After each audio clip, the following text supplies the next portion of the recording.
ಶಹರದಲ್ಲಿ ಅದ್ಭುತವಾದ ಬಿಲ್ಡಿಂಗ ನೀವು ತಗೋಬಹುದು. ಇಲ್ಲಿ 100 ಎಕರೆ ಭೂಮಿ ಮಾರಾಟ ಮಾಡಿ ಅಲ್ಲೊಂದು ದೊಡ್ಡ ಬಿಲ್ಡಿಂಗ ತಗೋಬಹುದು. ಆದರೆ ಗೊತ್ತಿರಲಿ, ಈ ಭೂಮಿ ಇದರ ಬೆಲೆ ಯಾವ ಬಿಲ್ಡಿಂಗಕ್ಕೂ ಇರೋದಿಲ್ಲ.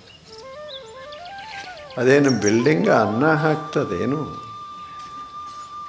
ಹೇಳಿ? ಬಿಲ್ಡಿಂಗ್ ಏನು ಹೊಸದಾಗ್ತದೇನು? ಭೂಮಿ ಎಂದೂ ಹಳಿ ಆಗೋದಿಲ್ಲ, ಬಿಲ್ಡಿಂಗಲ್ಲೂ ಹಳಿ ಆಗ್ತಾವ. ಆಗೋದಿಲ್ಲ. ಕಟ್ಟಿದ ಬಿಲ್ಡಿಂಗ್ ಇನ್ನೊಂದು 10 ವರ್ಷದಾಗ ಹಳಿದಾಯ್ತು. ಆದರೆ ಉತ್ತುವ ಭೂಮಿ ಇನ್ನು 1000 ವರ್ಷ ಆದರೂ ಸಹಿತ ಹಳಿದಲ್ಲ, ಹೊಸದು. ಅಂದರೆ ನೀವು ಒಕ್ಕಲಿಗರು ಎಷ್ಟು ಸಿರಿವಂತರು ಹೇಳಿ. ನಮಗೆ ಅದರ ಬೆಲೆ ಗೊತ್ತಿಲ್ಲ ಅಷ್ಟೆ.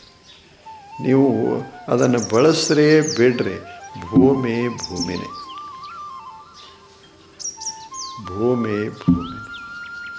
ಭೂಮಿಯ ಬೆಲೆ ಕಟ್ಟಲಿಕ್ಕಾಗೋದಿಲ್ಲದ.